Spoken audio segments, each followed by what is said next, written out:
أعوذ بالله من الشيطان الرجيم بسم الله الرحمن الرحيم احمد میں ہے ایک دن رسول کریم صلی اللہ علیہ وسلم نے نماز کے بارے میں گفتگو فرمائی اور فرمایا جس نے 5 وقت نماز کی حفاظت کی،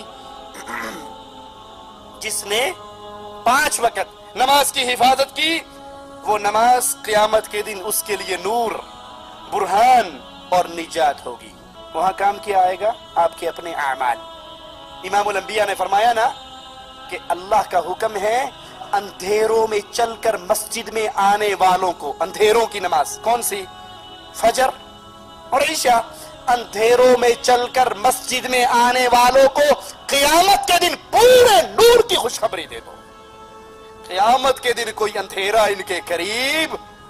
نبی نے فرمایا جو 5 وقت اپنی نماز کی حفاظت کرتا ہے، یہ نماز قیامت کے دن اس کے لیے نور، برہان، دلیل اور نجات ہوگی۔ اور جس نے نماز کی حفاظت نہ کی، کبھی شعیب اختر کی بولنگ پہ نماز چھوڑ دی، کبھی شاہد افریدی کی بیٹنگ پہ نماز چھوڑ دی، کبھی کرکٹ میچ پہ، کبھی ڈرامے پہ، کبھی فلموں پہ، کبھی ٹیلی فون پہ گپے مارتے ہوئے، جی ٹھیک ہے نماز تے ہو رہی لیکن پاکستان تو کال آئی سی، یہ نماز تک مر جائے گا، دوبارہ نہیں کر سکتا، سلام پھیرنے کے بعد پھر اس سے بات کر لینا۔ نماز ہو رہی ہے اور یہ مسجد کے دروازے پہ کھڑا ہوا ٹیلی فون پہ گپے مار رہا ہے۔ لا حول ولا قوت الا باللہ۔ آپ نے فرمایا جس نے نماز کی حفاظت نہ کی، اس کے لیے نہ یہ برہان بنے گی، نہ نور ہوگا، نہ قیامت کے دن نجات ہوگی۔ اور وہ قیامت کے دن ہوگا کہاں؟ نماز کا تارک ہوگا کہاں؟ کون فرما رہا ہے؟ امام الانبیاء۔ مولوی صاحب کا فتویٰ نہیں، شاہ صاحب کی بات نہیں، پیر صاحب کی گال نہیں، یہ ان کی بات ہے جن کی زبان مبارک شریعت کی بات اس وقت بتایا کرتی تھی جب آسمان والا حکم دیا کرتا تھا۔ وَمَا يَنْطِقُ عَنِ الْهَوَىٰ إِنْ هُوَ إِلَّا وَحْيٌ يُوحَىٰ۔ کائنات کا ہر بندہ اپنی مرضی سے بولتا ہے، امام الانبیاء رب کی مرضی سے بولتے ہیں۔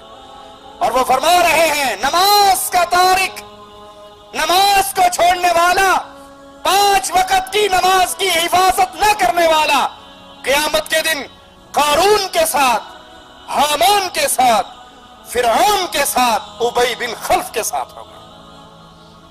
علامہ ابن قیم رحمہ اللہ اپنی کتاب الصلاۃ میں یہ حدیث بیان کر کے اس کی تشریح کرتے ہوئے فرماتے ہیں تاریک نماز کا خاص طور پہ ان 4 آدمیوں کے ساتھ ذکر کیے جانے کا سبب یہ ہے کہ یہ چاروں کفر کے سردار ہیں۔ فرعون، حامان، قارون، ابی بن خلف، یہ چاروں کفر کے سردار ہیں، اور جو نماز کا تارک ہے قیامت کے دن وہ ان کے ساتھ اٹھایا جائے گا۔ یہ واضح اشارہ ہے کہ اگر تاریک نماز کیوں نماز چھوڑ رہا ہے؟ مال کی وجہ سے۔ اجی نماز تے وہ غریب لوگ پڑھ دینے، ساڈا تے ماشاءاللہ چنگا بڑا کاروبار ہے، اللہ دا بڑا رحم ساڈے تے، نماز غریب پڑھتے ہیں، ہم کیوں نہیں پڑھتے؟ اللہ دا بڑا کرم ہے۔ کوئی مشہور واقعہ، ایک شخص عمرہ کرنے کے لیے آیا تو شیخ محسنی مکہ کے بہت بڑے قاری ہیں اور بہت روتے ہیں اللہ کے سامنے، اس کے پیچھے اس نے نماز پڑھی۔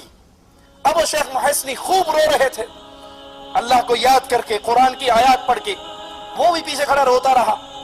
جب وہ نماز پڑھ کے مسجد سے باہر نکلا تو بڑی بڑے ہوٹل، بڑی بڑی بلڈنگیں، ان پہ لکھا ہوا مجموعہ محسنی کہ یہ محسنی کی بلڈنگ ہے۔ تو کہنے لگا یہ اسی امام صاحب کی بلڈنگ ہے جنہوں نے نماز پڑھائی تھی؟ کہا ہاں اسی کی بلڈنگ ہے۔ کہا پکی بات ہے؟ کہا پکی بات ہے۔ کہا پھر انہاں کیوں روندا سی؟ ایڈی وڈی بلڈنگ تے ہے تے ہور انہیں رب کول کی لینا ہے؟ مال کی وجہ سے نماز کو ترک کرنے والے، نماز اس کے درمیان اس کا مال حائل ہے۔ اگر مسجد میں چلا گیا، میں اتنا بڑا آدمی، مجھے ایک غریب کے ساتھ کھڑا ہونا پڑے گا، میری شان چھوٹی ہو جائے گی۔ اگر وہ مال کی وجہ سے نماز کو ترک کرتا ہے تو قیامت کے دن وہ قارون کے ساتھ اٹھایا جائے گا، اور اگر بادشاہی کی وجہ سے، حکمرانی کی وجہ سے وہ نماز کو ترک کرتا ہے تو فرعون کے ساتھ اٹھایا جائے گا۔ جو اس لیے نماز کا تارک ہے کہ سرکاری ڈیوٹی، اس کو اپنے آفس میں جانا ہے، ڈیوٹی پہ جانا ہے، دکان کھولنی ہے، ایسے شخص کا شمار قیامت کے دن حامان کے ساتھ، جو اپنی مملکت کا وزیر تھا، اس کے ساتھ ہوگا۔ اور اگر کوئی تجارتی مجبوریوں کی وجہ سے نماز چھوڑتا ہے، اس کا شمار عرب کے تاجر ابی بن خلف کے ساتھ ہوگا۔ نماز کا تارک قیامت کے دن شفاعت سے محروم رہے گا. قرآن حکیم کی آیات پہ غور کیجئے. فی جنات یتساءلون عن المجرمین. جنتی مجرموں سے سوال کریں گے, جنتی جہنمیوں سے سوال کریں گے, ما سلککم فی سقر, اس جہنم کی وادی میں تم کیوں آئے, تمہارا شمار اہل نار میں کیوں ہوا؟ جہنمیوں کا جواب سنیے. قرآن کی آیات پہ اگر ایمان اور یقین ہے تو اللہ کا واسطہ دے کر کہتا ہوں, ان آیات کو سن کر آج اس مجلس سے اٹھنے سے پہلے اللہ سے عہد کرو کہ آج کے بعد کوئی نماز نہیں چھوڑوں گا. ما سلککم فی سقر, جہنم میں کیوں آئے؟ پہلا جواب اہل نار کا, لم نک من المصلین, ہم بے نماز تھے, ہم نماز نہیں پڑھتے تھے, ہم نماز کے تارک تھے. تم فی سقر, اس جہنم کا ایندھن کیوں بنے ہو؟ پہلا جواب لم نک من المصلین, ہم بے نماز تھے, ہم نمازی نہیں تھے. اور وَكُنَّا نَخُوضُ مَعَ الْخَائِضِينَ, ہم مذاق کرنے والوں کے ساتھ, فضول گو کے ساتھ, گپے ہانکنے والوں کے ساتھ ہم بھی گپے ہانکا کرتے تھے. وَكُنَّا نُكَذِّبُ بِيَوْمِ الدِّينِ, اور ہم قیامت کے دن کا انکار کیا کرتے تھے. اے جہاں میٹھا اگلا جہاں کہ ڈٹھا, جدو اکھا دے سامنے آ جائے گا پھر لتر اندے پہن کے کہ واپس کسی نے آن دینا. ابصرنا وسمعنا فرجعنا نعمل صالحا, آوازیں لگائیں گے اللہ. دنیا میں تو کہا کرتے تھے اے جہاں میٹھا اگلا جہاں کہ ڈٹھا, کون مرے گا کون اٹھے گا. مولویاں نو سوائے ڈران تو کام ہی کوئی نہیں. لیکن اب یقین آ گیا, اب سرنا اپنی آنکھوں سے دیکھ چکے ہیں, کانوں سے سن چکے ہیں. فرجعنا, ایک چانس, ایک سپلیمنٹری, ایک موقع, ایک مرتبہ دنیا میں بھیج دے. نعمل صالحا, اذان ہوندے مسیتے جاواں گے لیکن وہاں سے واپسی. کننا نکذب بیوم الدین, ہمیں یقین ہی نہیں تھا کہ قیامت کی گھڑی بھی کوئی آنے والی ہے. حتی آتانا الیقین, یہاں تک کہ موت نے ہمیں آ گھیرا.